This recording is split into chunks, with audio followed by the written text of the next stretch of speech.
The doctor's hands were shaking. I watched her stare at my file, not the ultrasound screen where my baby's heartbeat flickered in black and white.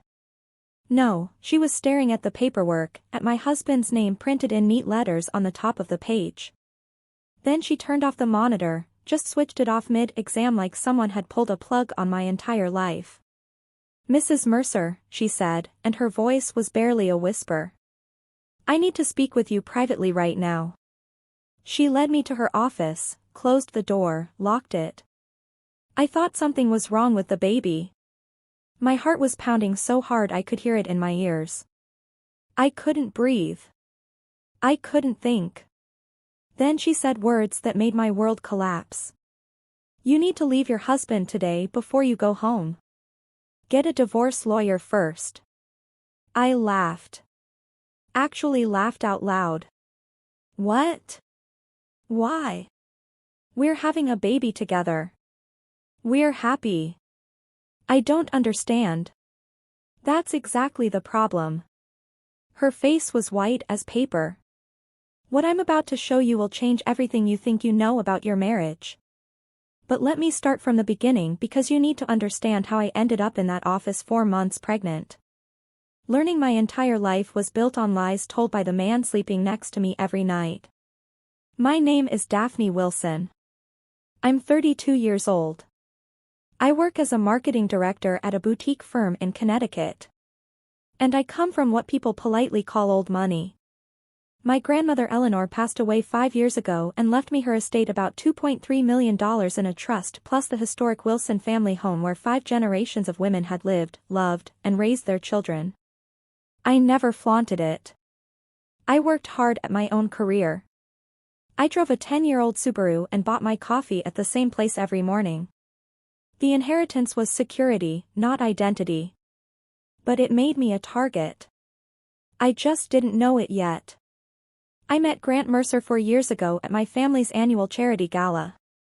The Wilsons had hosted it for decades. That year, I was standing at the bar trying to escape a conversation with a man who'd asked about my financial situation within 3 minutes of meeting me. Subtle, right? Then Grant appeared. Tall, dark hair, easy smile. He asked what I was drinking. Made a joke about the terrible jazz band. Didn't mention money once. He claimed to be just a financial advisor who'd gotten a last-minute invitation from a colleague. He said he had no idea who the Wilson family was. Looking back, that should have been my first red flag. A financial advisor who doesn't research the host family of a major charity event. That's like a chef showing up to a cooking competition saying, "Oh, we're making food today." Had no idea. But I was tired of obvious gold diggers. And here was this charming man asking about my favorite books instead of my bank account. We dated for a year. Grant was attentive, thoughtful, remembered the smallest details. He insisted on paying for dinners even though I could have bought the restaurant. He seemed so genuine. My mother, Vivian, saw through him immediately. After their first meeting, she pulled me aside. "That man's smile doesn't reach his eyes." She said, "Something's wrong with him, Daphne. I can feel it." I told her she was being paranoid, overprotective, jealous even. We fought about Grant constantly. Eventually, we just stopped talking. 2 years of near silence between me and the woman who raised me, birthday texts, and nothing more. All because I chose to believe my husband over my own mother. Spoiler alert, Mom was right. And she's been waiting patiently to say, "I told you so." At this point, she's absolutely earned it. Grant and I got married after a year of dating. Beautiful ceremony at my grandmother's estate. He cried during his vows, tears streaming down his face as he promised to love and protect me forever. Looking back, those were probably the most honest tears he ever shed. Not from joy, from relief. His long game was finally paying off. After 2 years of trying for a baby naturally, we saw a fertility specialist. The diagnosis hit like a truck. Grant had severe male factor infertility. His sperm count was almost non-existent and what little he had barely moved. Natural conception was essentially impossible. Grant seemed devastated. He cried in the car for 20 minutes. He apologized over and over like it was his personal failure. I comforted him, told him we'd figure it out together. That's what marriage was about. What I didn't know was that Grant wasn't crying from grief. He was crying because his plan had just gotten significantly more complicated. All that emotion was him recalculating, not mourning. We decided on IVF with a specialized procedure called ICSI, where doctors inject a single sperm directly into an egg. Our best chance. Grant insisted on researching clinics himself. Found one he said was perfect. Handled all the paperwork. At the time, I thought he was being supportive because I was so emotionally drained. The first cycle failed, devastating. I couldn't get out of bed for 3 days. Grant held me, whispered encouragement, promised we'd try again. The second cycle, 7 months ago, worked. Positive pregnancy test. 2 pink lines that changed everything. I cried happy tears. Grant held me close, already talking about nursery colors and baby names, and the future he'd always dreamed of. Then casually he mentioned I should update my will now that we're a family, he said. I thought it was sweet, practical, the kind of thing a good husband thinks about. I had no idea he was already counting my grandmother's money as his own. Everything seemed perfect. The loving husband, the baby on the way, the life I dreamed about since I was a little girl playing with dolls in my grandmother's garden. I had no idea that in just 3 months a stranger with trembling hands would show me documents that would burn my perfect life to ashes. And I had no idea that the fire had been set by the man sleeping next to me every single night. Before we continue, if you're enjoying this story, please hit subscribe and tell me in the comments where you're watching from and what time it is there. I read every single comment and it truly means the world to me. Now, back to the story. 4 months pregnant and something had shifted in my marriage. Small things at first, the kind of things you notice but explain away because the alternative is too painful to consider. Grant started keeping his phone face down on every surface. New password I didn't know. He'd step outside to take calls, come back saying it was work stuff, and change the subject before I could ask questions. He claimed he was restructuring client portfolios during these late-night calls at 11 p.m. on a Saturday. Now, I'm no financial expert, but I'm pretty sure the stock market takes weekends off. Unless Grant had secret clients in Tokyo, which he definitely did not. Something else was going on. The late nights at the office multiplied. 3 times a week, sometimes 4. He wouldn't come home until midnight. He's a financial advisor, not an emergency room surgeon. What could possibly require that kind of schedule? I found receipts. A restaurant downtown I'd never been to. $280 for dinner for 2. A hotel in the city 40 minutes from our house. Why would my husband need a hotel room so close to home? When I asked, Grant had answers for everything. Smooth, practiced answers that came just a little too quickly. Client dinner, important networking. The hotel was for a conference that ran late. And it just made more sense to stay over than drive home exhausted. And when I pushed harder, when I asked more questions, his tone changed. Daphne, you're being paranoid. It's the hormones. My mother warned me about this. Women get irrational during pregnancy.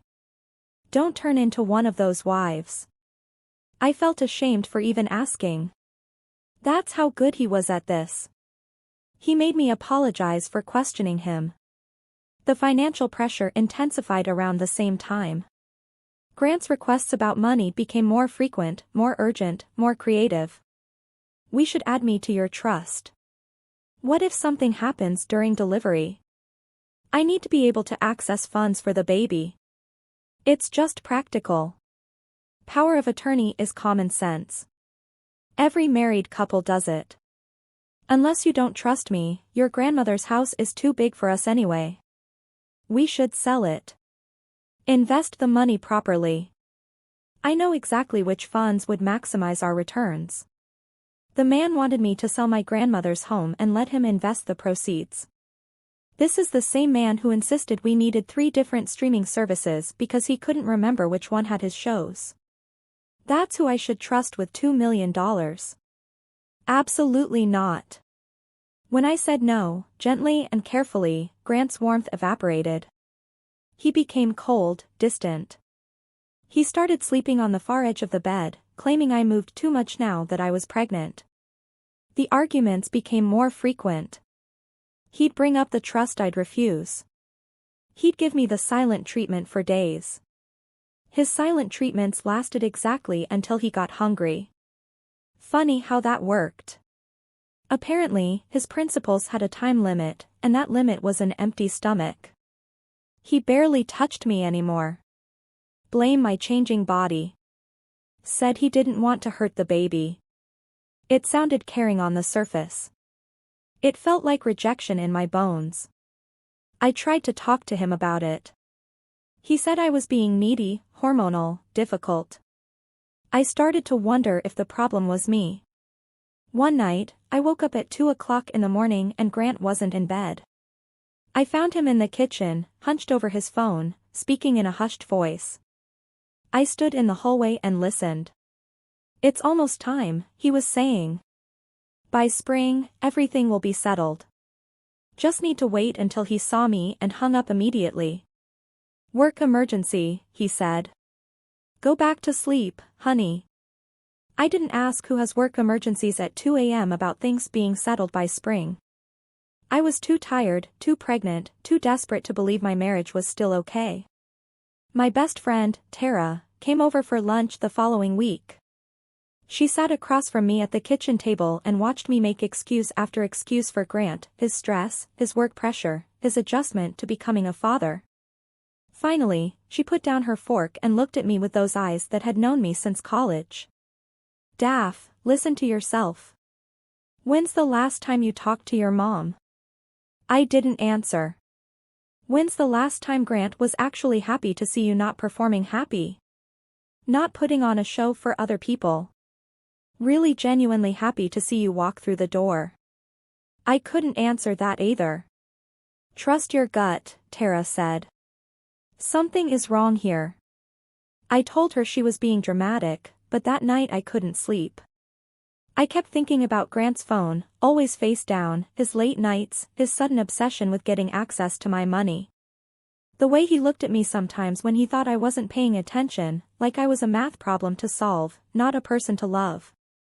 4 months pregnant, regular OB appointment for an ultrasound.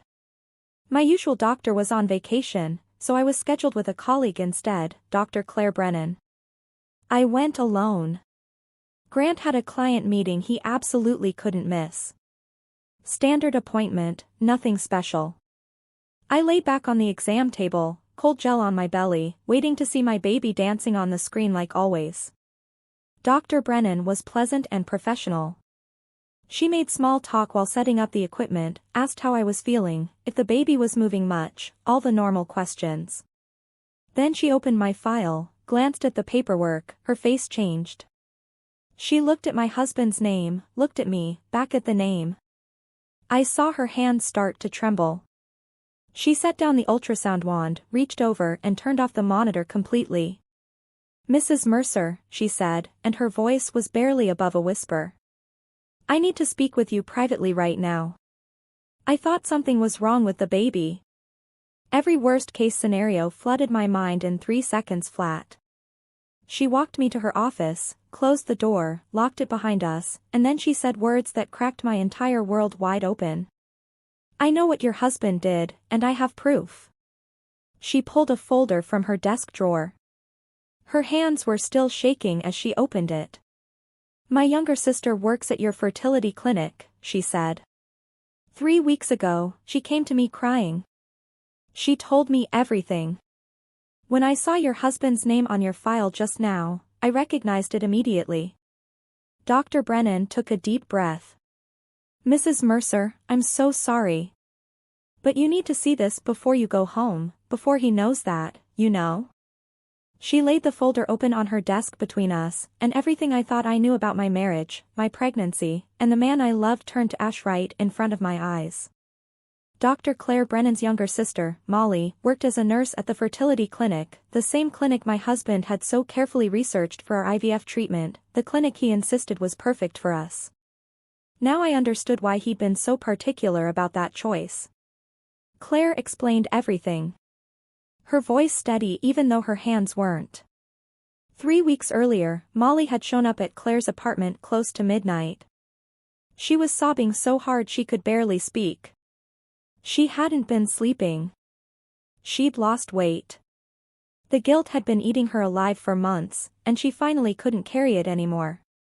7 months ago, Molly told her a patient's husband had approached her at the clinic. He was charming, well-dressed, seemed desperate, but reasonable. He said he had a special situation that required discretion. His wife didn't know, he explained, but he was using donor sperm for their IVF cycle. Some family genetic issue he didn't want to burden her with. Nothing sinister. He just needed help keeping it quiet. He'd pay well for the assistance. $30,000 for a nurse making $52,000 a year drowning in student loans and credit card debt. It was impossible to refuse.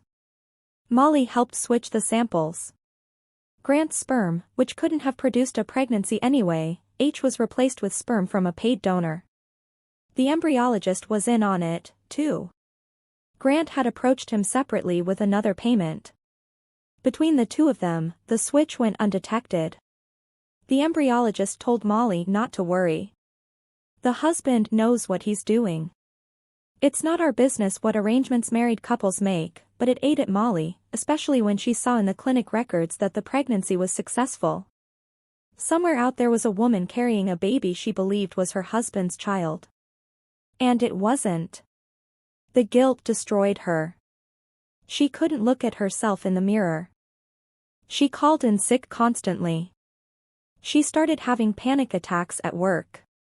3 weeks ago, she finally broke. She told Claire everything.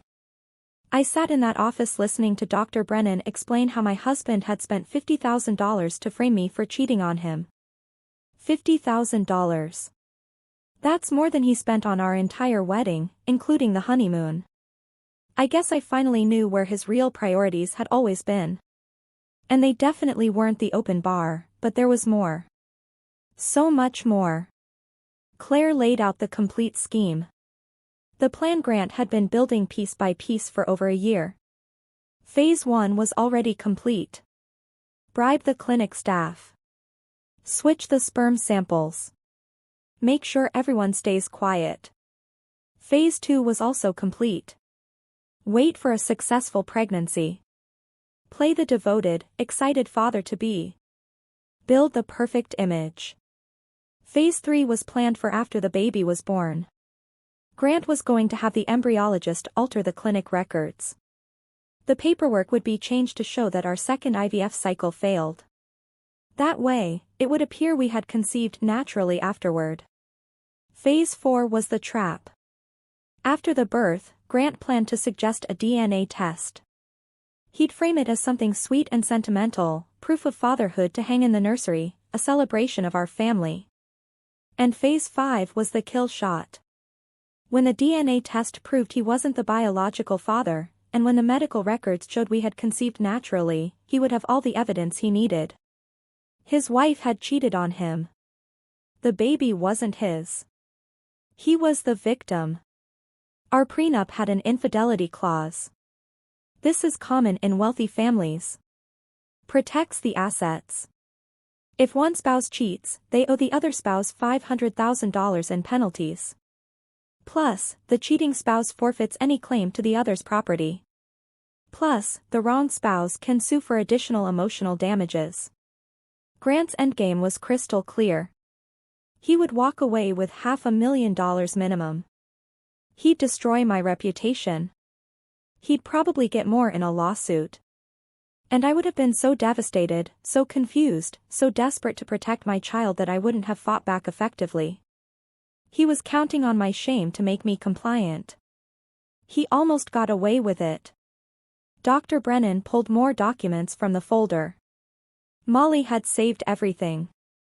Original sample records showing the switch, the donor's ID number, payment records that could be traced to accounts Grant controlled. There were even email communications between Grant and the embryologist. They thought they were being clever, using personal email accounts and vague language. But there was enough, more than enough. Molly had also tracked down the donor. His name was Derek Sykes.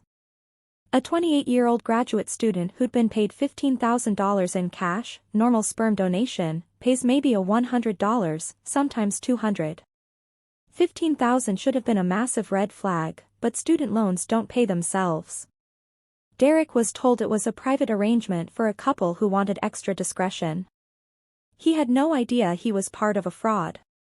When he found out, he was furious and willing to cooperate. There was one more thing, Claire said carefully. Something her own research had uncovered. Grant Mercer had $180,000 in gambling debts. He'd been gambling for years. Online poker, sports betting, casino trips, he told me were business conferences, all while pretending to be a responsible financial advisor with his life perfectly together. And the money for the bribes, the $50,000 he'd paid to corrupt my IVF and frame me for adultery, he'd embezzled it from his own clients, small amounts over time, carefully hidden in the accounting. His firm had no idea yet. Grant wasn't just trying to steal my inheritance. He was a drowning man, grabbing at anything within reach. His gambling debts were crushing him. The people he owed money to weren't patient bankers. They were the kind of people who don't file lawsuits when you don't pay. I was supposed to be his life raft. My grandmother's money was supposed to save him, and he was willing to destroy me completely to get it. I sat in that office for a long time. The papers spread out in front of me, the truth burning a hole in my chest. Shock came first, cold, paralyzing shock, then disbelief. I kept reading the documents over and over, looking for some mistake, some misunderstanding that would make everything okay, again. Then the pieces started clicking together. The late nights, the secret phone calls, his obsession with accessing my money, his careful, calculated attention when we were dating. He'd researched me before we ever met. The charity gala where we accidentally bumped into each other wasn't an accident at all. He knew exactly who I was and what I was worth before he ever said hello. The way he cried at our wedding, those tears, I thought came from joy. They were tears of relief. His long con was finally paying off. And my mother Vivian, who I'd pushed away for 2 years, who I'd called paranoid and jealous and overprotective. She'd seen through him in 5 minutes. His smile doesn't reach his eyes. She tried to warn me. I chose him over her. I thought about crying. I thought about screaming. I thought about driving home and confronting him, throwing those papers in his face, watching him scramble to explain. But then something else happened. Something cold settled into my stomach. Something sharp and focused and absolutely calm. He thought I was stupid. He built this entire scheme on the assumption that I would crumble. That when his trap sprung, I'd be so devastated by the proof of my infidelity that I'd hand over whatever he wanted just to make it stop. He thought I was weak. He thought I was naive. He thought I was an easy mark. He had no idea who he'd married. I looked at Dr. Brennan. He doesn't know that I know. No, my sister hasn't told anyone else. And I only connected you to the case when I saw your file today. Good.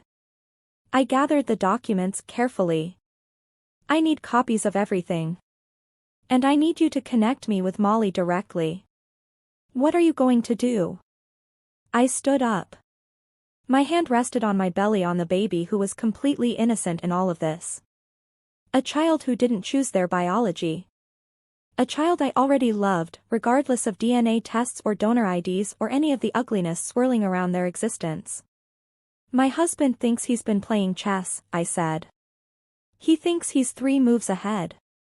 He thinks he's already won. I straightened my shoulders. He's about to find out I already flipped the board. I drove home from that appointment with my face carefully neutral, hands steady on the wheel, breathing even, just in case. Grant had installed security cameras around our house 2 years ago. At the time, he said it was for protection. Now, I wondered if it was surveillance, if he watched the footage, if he was tracking my expressions, my movements, looking for any sign that I suspected something. So, I gave him nothing. He was waiting when I got home, standing in the kitchen with that smile that didn't reach his eyes. My mother's words echoed in my head. 2 years too late. How was the appointment? He asked. Is the baby okay? I smiled back, walked over and hugged him, showed him the ultrasound photo Dr. Brennan had printed before everything changed. Perfect, I said. Everything's absolutely perfect. I deserve an Oscar for that performance.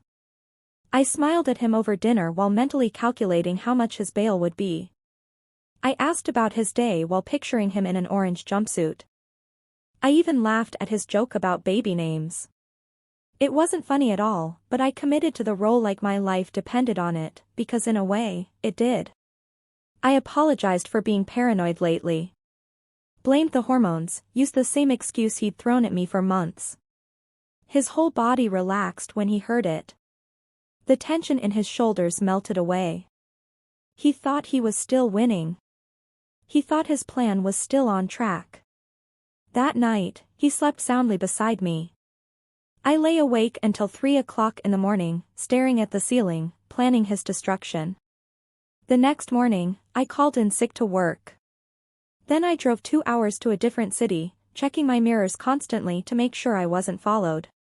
Paranoid, maybe, but I'd earned that paranoia. I found a private investigator named Rosalind Weaver, ex-police detective, 15 years on the force before going private. No-nonsense attitude, sharp eyes, the kind of woman who'd seen everything and wasn't impressed by any of it. I told her everything. She listened without interrupting, took notes, and when I finished, she smiled like a shark who just spotted a bleeding swimmer.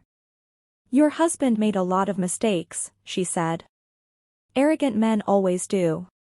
Give me 2 weeks. She had results in 10 days. Grant's gambling debts totaled $180,000. He owed money to online betting sites, underground poker games, and a few private lenders who definitely didn't file paperwork with the IRS. The kind of creditors who get very creative when payments are late. The embezzlement was confirmed. Approximately $53,000 missing from client accounts at his firm, siphoned over 18 months through small transactions designed to avoid detection. His bosses had no idea yet. And then there was the affair. 8 months, his assistant, hotel rooms, romantic dinners, weekend getaways disguised as business trips. Rosalind had photos, text messages, credit card receipts, the whole pathetic collection. His assistant. Of course, it was his assistant. How completely unoriginal. I was almost insulted by the cliché. If you're going to destroy your marriage, at least show some creativity. Having an affair with your assistant is literally chapter 1 of the Cheating Husband Handbook. Not that such a handbook exists, but if it did, Grant would have highlighted that page. Rosalind found something else, too. This wasn't Grant's first attempt at landing a wealthy woman. 5 years ago, he dated someone in Boston, Caroline Ashford. Family money, trust fund, the whole package. They were together for 8 months before she discovered financial irregularities in a joint account he'd convinced her to open. She ended things immediately, but was too embarrassed to press charges. Rosalind tracked her down. Caroline was more than willing to provide a statement now. She'd always regretted letting him walk away clean. I met with Molly Brennan in secret, at a coffee shop an hour from town where nobody would recognize either of us. She looked terrible. Thin, pale, dark circles under her eyes. The guilt had been eating her alive. She started crying the moment she saw me sit down. I'm so sorry, she kept saying. I knew it was wrong. I just gave him the money, and he was so convincing, and I thought maybe he really was just trying to protect you from some genetic issue, and I stopped her. I need to know one thing. Are you willing to testify officially on the record? She nodded without hesitation. I'll tell them everything. I should have gone to the police the day after it happened. I was just so scared of losing my license, my job, everything. But yes, whatever you need, I'll say it under oath. I looked at her for a long moment. This woman had helped my husband try to destroy me. She'd taken $30,000 to participate in fraud. By any measure, she was complicit. But Grant had manipulated her the same way he'd manipulated me. He'd found her weakness and exploited it. He was the architect. She was just a tool. Don't be scared anymore. I told her, you're not the villain in this story. He is. The embryologist, once he learned Molly was cooperating and had kept records, developed a sudden and convenient conscience. He gave his own statement to Rosalind. He was terrified of losing his medical license and going to prison. He'd say whatever we needed to put Grant away. The hardest call I made was to my mother.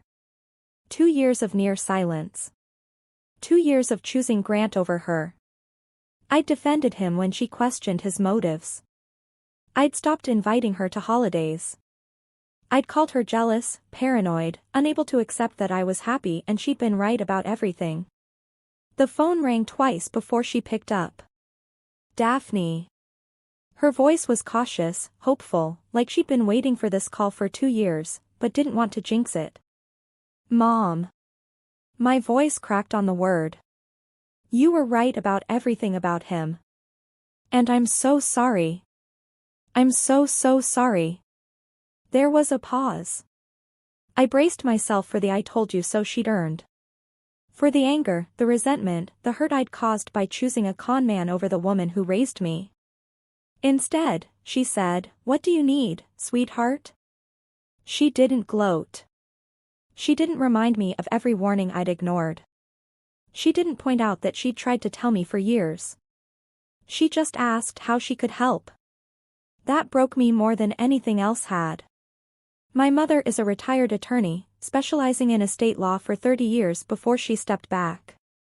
Within 48 hours, she'd connected me with the best divorce lawyer in Connecticut and a criminal prosecutor who specialized in fraud cases. My mom taught me something that day. The people who really love you don't need to be right. They just need you to be okay. I'd spent 2 years choosing a con man over the woman who raised me. And her first instinct when I called, led crying, was still to protect me. That's what real love looks like. Grant never understood that because he'd never felt it. My lawyer was a woman named Sandra Kowalski, 5 feet 2 inches, silver hair, reading glasses perpetually perched on her nose. She looked like someone's sweet grandmother. She was a shark in a cardigan. Sandra reviewed everything. The clinic documents, Molly's statement, the findings, the affair evidence, and the embezzlement records. When she finished, she looked up at me over those reading glasses and smiled. Your husband is facing fraud, conspiracy, and embezzlement charges. The prenup infidelity clause works in your favor now because he's the one who's been cheating, and his little scheme to falsify medical records after the birth. That's a felony he was planning to commit. We have evidence of intent. She coordinated with the prosecutor. Molly gave a formal sworn statement to the police. The embryologist cooperated in exchange for reduced charges. Grant's firm was quietly alerted about the missing funds. They began their own investigation and immediately froze his access to client accounts. A judge reviewed the evidence, found probable cause, and issued an arrest warrant for fraud, conspiracy, and embezzlement. My lawyer called it a formality at this point.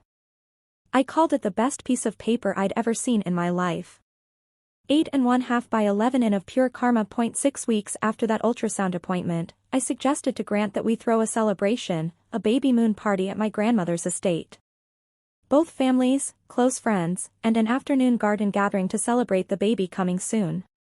His eyes lit up like Christmas morning. More witnesses to his devoted husband's performance. More people would feel sorry for him later when his wife was exposed as a cheater. More fuel for the sympathy he was planning to milk. "That's a wonderful idea," he said, kissing my forehead in that gentle way that used to make me feel safe. "Let me help plan everything." "No, no," I patted his chest. "You've been working so hard lately, all those late nights at the office. Let me handle the party. You just show up and enjoy it." He had no idea that my version of handling everything included police officers waiting in the guest house, my lawyer stationed near the bar, Derek Sykes ready to testify, every piece of evidence organized in folders, and his own parents about to learn exactly who their son really was. The party was scheduled for Saturday. Grant spent that morning in the bathroom practicing expressions in the mirror, adjusting his tie, rehearsing his excited father smile. I watched him through the crack in the door. This man I'd shared a bed with for 3 years. This man I'd trusted with my future, my family, my heart. He thought he was walking into his crowning achievement. He had no idea he was walking into his own funeral. The Wilson family estate in late spring. My grandmother's gardens are in full bloom. 50 years of careful cultivation, bursting with color. White tents on the back lawn. Champagne chilling in silver buckets. Flowers are arranged on every table. A string quartet is playing softly near the rose bushes. 50 guests milling about in their Sunday best. Family, friends, colleagues. Grant's parents had driven up from Maryland. So proud of their successful son and his beautiful pregnant wife. My grandmother would have loved this party. She also would have seen through Grant in about 30 seconds flat. But that's grandmother wisdom for you. The older generation has a radar for phonies that the rest of us have to develop the hard way. Grant was in his absolute element, working the crowd like a politician at a fundraiser. Handshakes, backslaps, that charming laugh he perfected over years of practice. His hand kept finding my belly for photos. Every time someone pointed a camera, there he was, the devoted father-to-be, gazing at me with what looked like adoration. He was so good at pretending to be human. I almost felt sorry for him. Almost. The feeling lasted approximately 3 seconds before I remembered the $50,000 he'd spent trying to destroy my life. Sympathy evaporated pretty quickly after that. Grant's mother kept dabbing her eyes with a handkerchief.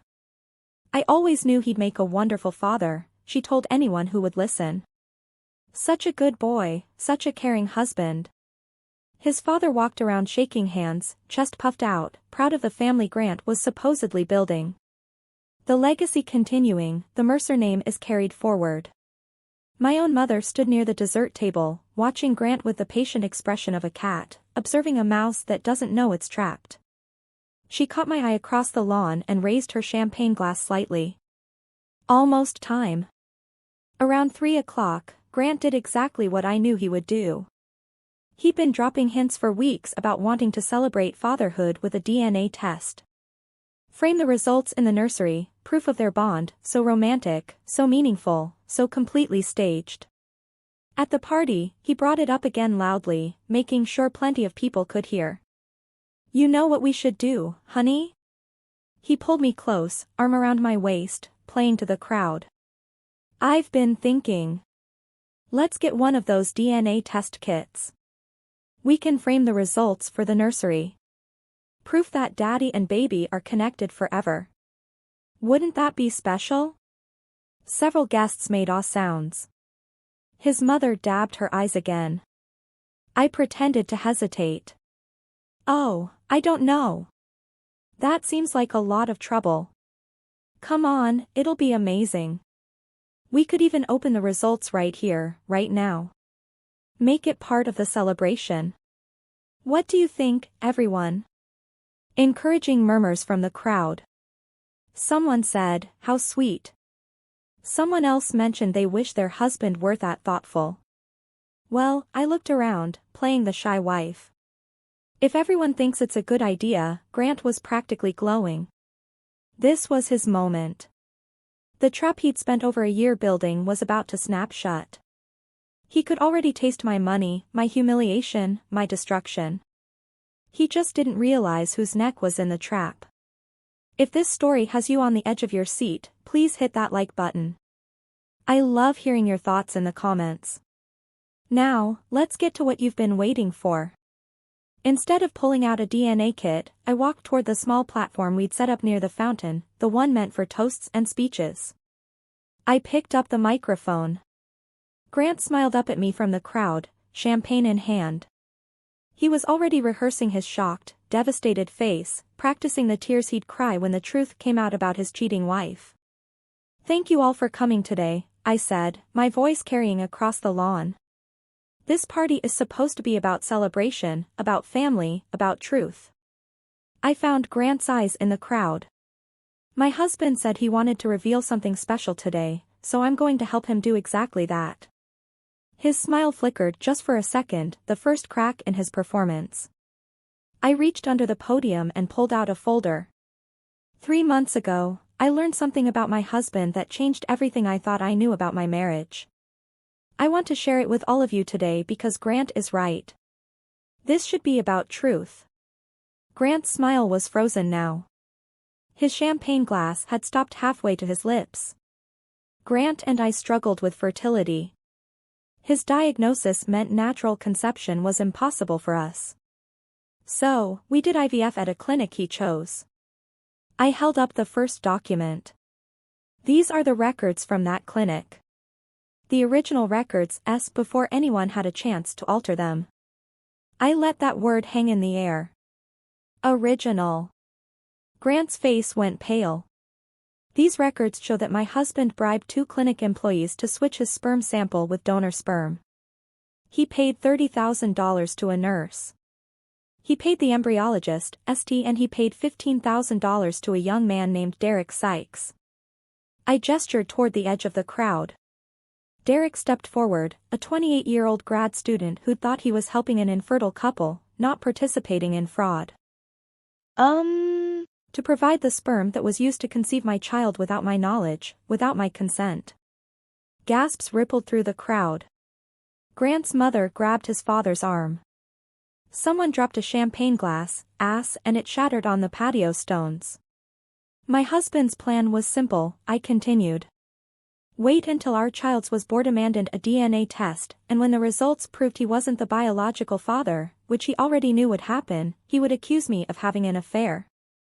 I held up more documents. Our prenup has an infidelity clause. If I had supposedly cheated, I would owe him $500,000. He could sue for additional damages. He could destroy my reputation. He could take everything my grandmother left me and walk away. Grant found his voice. It came out strangled, desperate. "Daphne, honey, this is insane. You're confused. It's the pregnancy, the hormones. You're not thinking clearly. I'm not finished." My voice was ice. The crowd went silent. In addition to bribing the fertility clinic, my husband embezzled approximately $50,000 from his clients at his firm to fund this scheme. I looked at a man standing near the bar, Grant's boss, who'd been quietly invited. His firm is now aware and investigating. Grant's boss set down his drink. His face said everything. My husband also has $180,000 in gambling debts. He owes money to people who don't take late payments kindly. And for the past 8 months, I pulled out the photographs. Nothing explicit, just romantic enough to leave no doubt. He's been having an affair with his assistant. Grant's mother made a sound like she'd been punched in the stomach. I displayed the photos. Restaurant dinners, hotel entrances, the kind of evidence that removes all possibility of denial. This wasn't even his first attempt, I added. 5 years ago in Boston, he targeted another woman with family money. That relationship ended when she discovered financial irregularities. She's provided a statement to investigators and is prepared to testify. Grant's champagne glass slipped from his fingers. It hit the stone patio and exploded. Champagne was spraying across his expensive shoes. Those are lies," he stammered. "She's making this up. She's mentally unstable. The pregnancy has affected her mind, Grant. His own mother's voice cut through the noise, quiet, but sharp enough to draw blood. Is any of this true? He turned to face her, opened his mouth to deny everything. Nothing came out. Molly Brennan stepped forward from where she'd been standing near the guest house, pale but determined. I'm the nurse he bribed, she said. I have documentation of everything. I've already given my statement to the police. Derek Sykes spoke up next.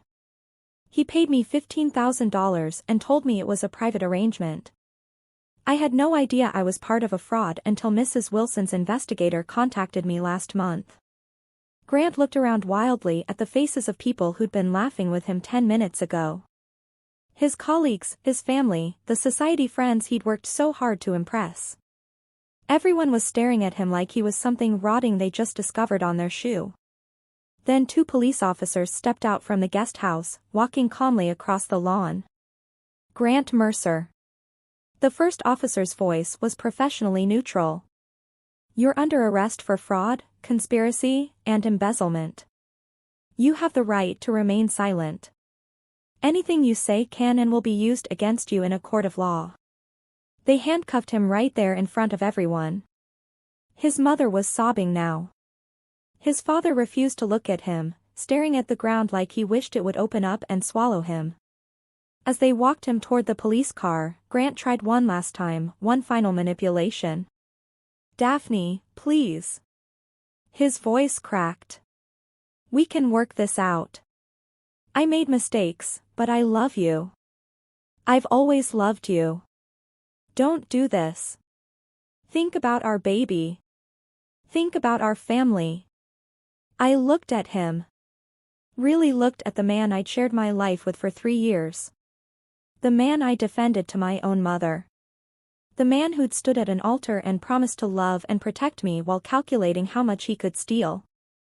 You're absolutely right, Grant, I said. We just worked it out. They put him in the back of the police car.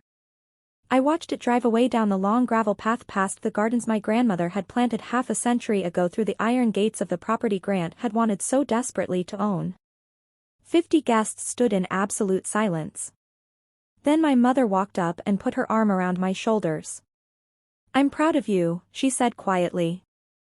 Your grandmother would be too. And for the first time in months, I took a full breath. Grant was denied bail. Flight risk, the judge said. Between his gambling debts and the people he owed money to, there was too much chance he'd disappear. Those gambling creditors got very interested very quickly once the arrest made the news. They'd been patient while Grant had a wealthy wife. That patience evaporated the moment they realized the money train had derailed. His affair partner, the assistant he'd been sneaking around with for 8 months, resigned from his firm the morning after the party. Didn't even clean out her desk, just sent an email and vanished. She didn't wait for the handcuffs to click shut before she ran. I've seen rats leave sinking ships with more loyalty. At least rats have the decency to look back once. Grant's firm completed their internal investigation within 2 weeks. $53,000 confirmed missing. They filed their own criminal charges. The woman from Boston, Caroline Ashford, came forward publicly once she heard about the arrest. She'd spent 5 years feeling stupid for falling for his act. Too embarrassed to pursue justice. She wasn't embarrassed anymore. Her statement added another layer to the case prosecutors were building. The divorce was finalized in record time. Grant's lawyer tried to negotiate, but there was nothing to negotiate with. The prenup's infidelity clause, the one Grant had been planning to weaponize against me, worked in my favor. Now, he was the one who'd been unfaithful for 8 months. He owed me, not the other way around. Not that he had anything to give. Every asset he claimed to own was either borrowed, stolen, or imaginary. The criminal case moved quickly. Molly Brennan testified. The embryologist cooperated fully in exchange for a reduced sentence. Derek Sykes provided his statement. The paper trail Grant thought he'd hidden wasn't hidden at all. Fraud, conspiracy, embezzlement. Each charge stuck. Each charge carried years. His parents stopped coming to court after the first week. His father released a statement saying Grant had made choices that no parent can defend. His mother checked into a facility for exhaustion, which is what wealthy people call it when they can't face reality. Grant Mercer, who had walked into my life 4 years ago with such careful charm, would spend the next several years in prison. When he eventually got out, he'd have nothing. No money, no career, no family willing to acknowledge him, no future targets who wouldn't find his criminal record with a simple search of his name. The trap he'd built so patiently and so carefully had snapped shut on his own neck. My baby was born 4 months after the party. Healthy, perfect, absolutely innocent in everything that had happened. Some people asked if I was going to contact Derek Sykes. Include him somehow. I thought about it. But Derek was a 28-year-old grad student who'd made a dumb decision for money he desperately needed. He wasn't ready to be a father. He didn't want to be, and I didn't need him to be. My child would have me, would have my mother, finally back in my life where she belonged, would have the entire Wilson family, the legacy my grandmother built over decades of love and work. That was more than enough. That was everything. I learned something through all of this. Family isn't about DNA. It's not about blood tests or biology or genetic matches on a chart. Family is about who shows up, who stays, who chooses you every single day, even when it's hard. Especially when it's hard. My mother chose me when I didn't deserve it. I chose my baby when the circumstances were complicated. That's what family actually means. My mother and I had lunch every week now, making up for 2 lost years, one conversation at a time. She never said, "I told you so." Not once. Finally, I asked her why. She set down her coffee cup and smiled. Because watching you take down that man was more satisfying than any 4 words could ever be. I laughed. First real laugh in what felt like forever. 3 weeks after the party, early morning, I sat in my grandmother's kitchen. My kitchen now, in the house Grant had coveted so desperately. Sunlight poured through windows that had watched 4 generations of Wilson women live their lives. The same windows my grandmother had looked through while drinking her morning tea 50 years ago. I made myself a cup of chamomile tea, according to her recipe, her favorite brand. Some traditions are worth keeping. My phone buzzed on the counter. Text from my mother. Lunch tomorrow. I smiled and typed back always. Outside, the gardens were in full bloom. The roses my grandmother planted when she was a young bride. The hydrangeas she added when my mother was born, the lavender border I'd helped her install when I was 10 years old. My small hands patting dirt around each seedling while she told me stories about our family. I put my hand on my belly, felt the baby move. Grant Mercer had tried to take everything from me. My money, my reputation, my future, my peace. All he actually did was show me exactly how strong I'd always been. Some people spend their whole lives waiting for karma to arrive. I was lucky. I got to deliver mine in person with documentation in front of 50 witnesses. My grandmother used to say that Wilson women don't break. We bend. We adapt. We survive. And when someone tries to burn us down, we rise from the ashes and build something better. Grant thought he married an easy target. He married a Wilson. And now he had plenty of time in a prison cell to think about that mistake. Thank you so much for watching. More of my most gripping stories are already on your screen. Click one now and don't miss the best part. You will love it. See you next.